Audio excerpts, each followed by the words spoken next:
Welcome to Film Shapes, the podcast. When I found you, I saw raw, untamed power. And beyond that, something truly special. Hi, welcome to Film Shapes. Today we're talking about Star Wars The Last Jedi, Episode 8, directed by Rian Johnson. I'm here with Roly. Hello. And on the phone from Victoria Park, it's Merv. Hi, Merv.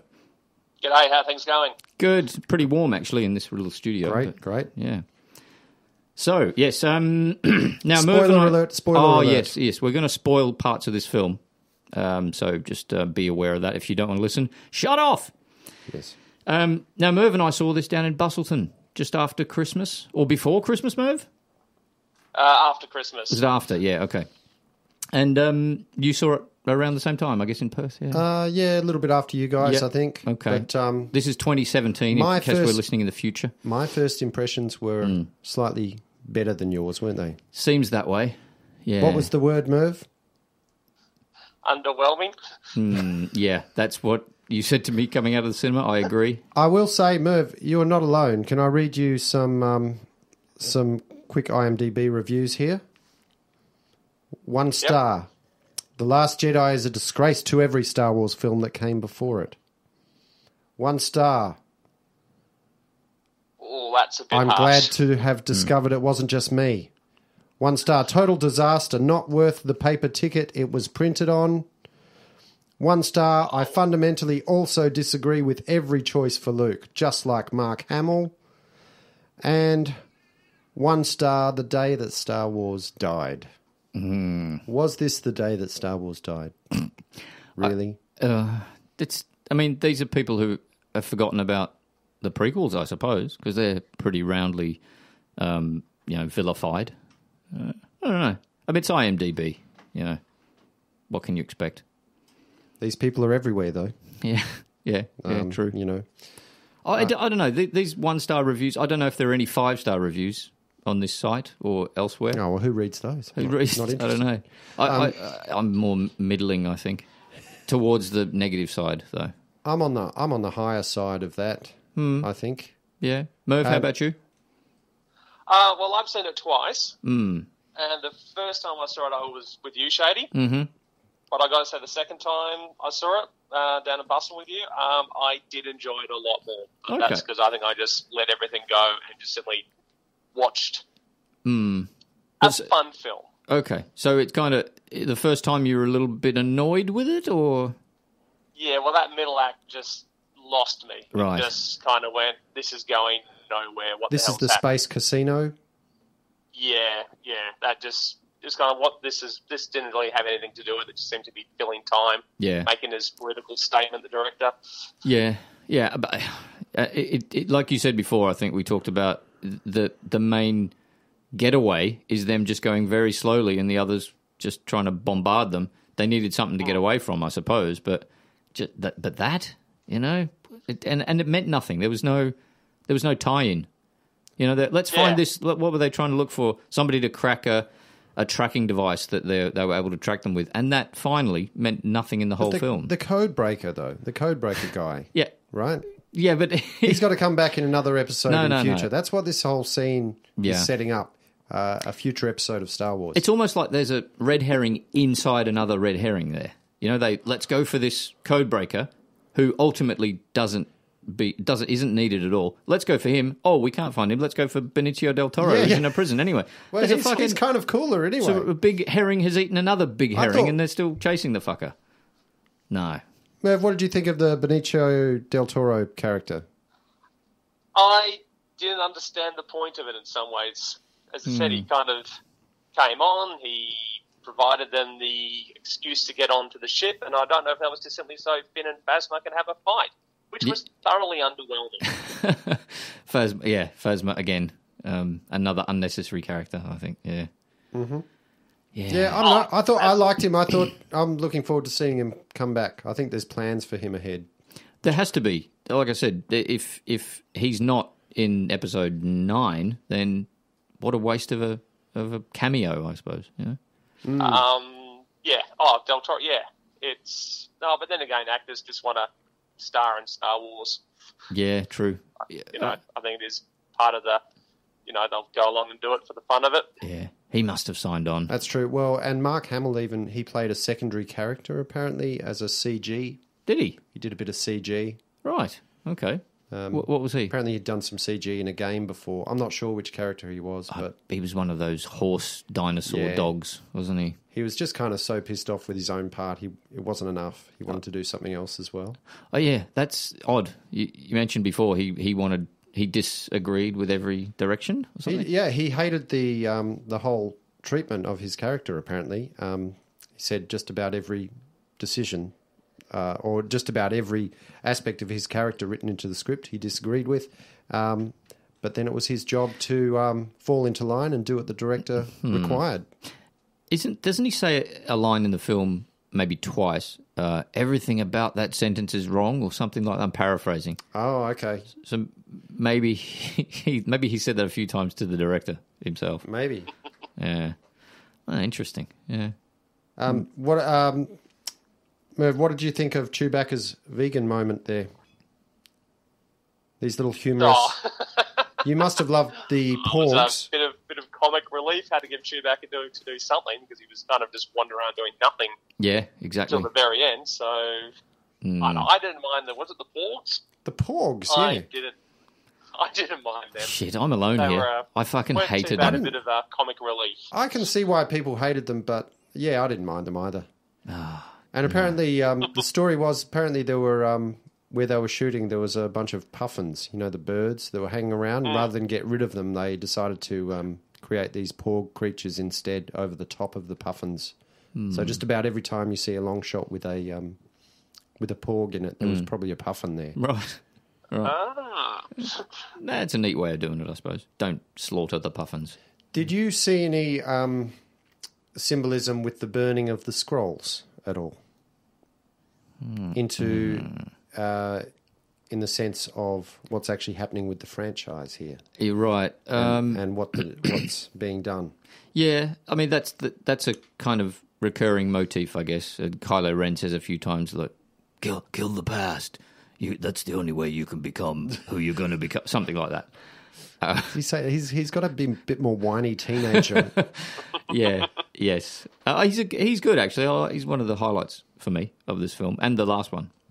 I like how he just goes bonkers, goes really batshit. He's got a very bad temper. He smashes the shit out of things all the time. It's hormones. Is it? It's hormones. But I'm not sure what sort of hormones has made his body so big. Yeah, he got a bit of a gratuitous. And the shirtless scene. Oh, You don't see that a lot in Star Wars. No. You see Hemsworth doing that a bit in the Marvel films, but Yeah. not in the Star Wars film.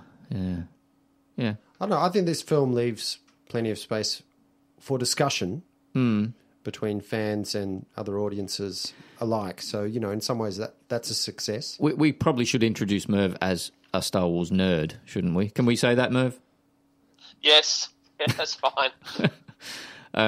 Yeah. So I guess you think there's a bit of a disagreement between the nerds and the regulars in the world. Oh yeah. I don't think this was a Star Wars film. As I said, I think the director seemed to be in there, as you said, to kind of kill off the past, take in a new direction. And fair enough, that probably does have to happen because he's set up for another 3 films after this. Yes, right. The only problem is the next director is J.J. Abrams, isn't it? Who is a fanboy. Which one did he do again? He did The Force Awakens? Yes. So you're suddenly going to go back to a director who, kind of loves Star Wars. So, it's going to be a very disjointed trilogy. I don't know. I don't know if... I think Abrams is quite an old hand. I think if he was given a directive to not make it fully nostalgic, he probably wouldn't. Well, it'd be interesting. Yes, I get that. I don't think it will be fully nostalgic, but even so, he gets the storyline. He understands things. There's a lot I thought in this, The Last Jedi, which just didn't fit into the storyline, and it was, a real attempt to create a new one. And as I said, fair enough. It's a whole new audiences. The plans for Star Wars is going to go well into, when we're long dead and buried. Just a long-term plan for this. So it's all, new audiences. And but it's us old hacks, we're not the future of Star Wars. No. It's the kids and the, It's the children. gonna be Think their of the stories. children. Yeah, well, in that respect, perhaps they should have given Abrams this one and Ryan Johnson the third one in this trilogy, and then the next three if they were going to do it that way, Yes. maybe. But I think that would make, because, as I said, the two films would flow, because this film does not flow from the previous one at Yeah. all.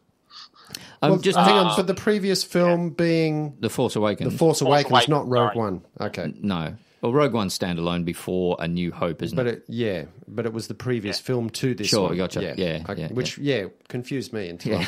I Yeah. went back and realised, actually that was one film ago. Yeah. Okay. Merv, have you seen Ryan Johnson's other films? Brick, Looper, The Brothers Bloom? I've seen Bloom and Looper. Okay. Looper, yeah. Yeah, I've seen and I Looper. quite enjoyed Looper. Yeah, that was okay. Brick was very good. I'd recommend that. That's pretty cool. I've not seen The Brothers Bloom, though. So he's got some skill, this director. He's not a hack. But, No. And as I said, it was a beautifully shot film. yeah, I think it just needed a bit of trimming, Oh, definitely. Yeah. Would you have trimmed the Force time? Force time. Force time. Is Do this you know- is this a real thing, or are you just... No, Force time. It's like FaceTime, but when you've got the Force. That's what they're calling it. They So are between- calling it, or Roly is calling it? No, it's not me. This is the fan people. People like Merv. Really? Have you heard must know about Force time. Maybe not. Merv? No, I missed that one. I honestly, because it's been Christmas, haven't it's read like- a lot about. Apple so Apple FaceTime, they're calling Ray and Kylo's Communication. communication interactions Force time. Yeah, I'll be honest, I enjoyed that. Yeah, that was a good part of it. I thought, that was how it was potential, the whole where the Force is going and light, Yeah. dark, balance, all the rest of that. I quite enjoyed that. There were actually, I thought, some good scenes. Yeah, that's probably the central theme of the whole yeah. film, really, but it gets bogged down with other things. Oh, No? I don't know. You're... okay, yeah. For me, it was just an adventure that I enjoyed the adventure, and I actually felt the adrenaline in the cinema, which is a great thing. I fell for Luke's little twist plan at the end there, and I thought it was really cool. The scene in the, what do you call that room, that big room with Snoke? Can we kind of give a bit of a spoiler? We've already We've already done that. Well, when there's a decision to be made, and Kylo decides, I'm going to slice this motherfucker. Yeah, That was a really good, interesting, kind of powerful scene, and the fight that followed was pretty cool too. yeah.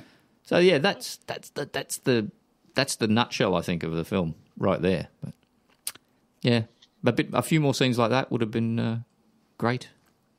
It still works for me. Yeah, I don't know. I mean, maybe I'm a bit morbid. I really, really liked Rogue One and all the fact that it was very bleak. And it was very retro, though, that one as well. It's Yeah, I think The Force Awakens was more retro. It was more nostalgic, well, which I also it really shouldn't have liked. been, though, because the Rogue One was set, back in the original series. Yeah, just before timeline. So after the Sith, Whereas I and think- before A New Hope. Whereas I think now we're after all that, aren't we? Yeah, we're 30-something years after that. Yeah, yeah. Do you have any closing thoughts, Merv? I'm going to say the next movie is an open. It can go anywhere. That's one of the things I'm going to find quite interesting, because everything was pretty much closed off at the end of this film. So who knows where it's going to go next? So, and as Which for is an interesting take for a middle film, which I thought was meant to set you up a bit more, but this could go anywhere. Well, didn't you say it's almost the finish, and they have to start again for the third in this trilogy? Oh yeah, I mean, I think they do. They have to, I mean, you've got the old characters. We're killing off the original characters, and we're making, the way for the new ones. Sure.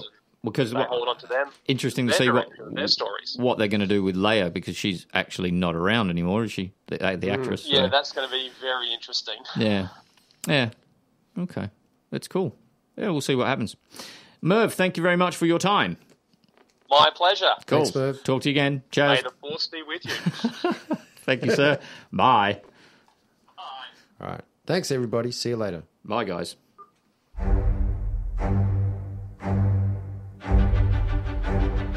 Something inside me has always been there. But now it's awake. And I need help.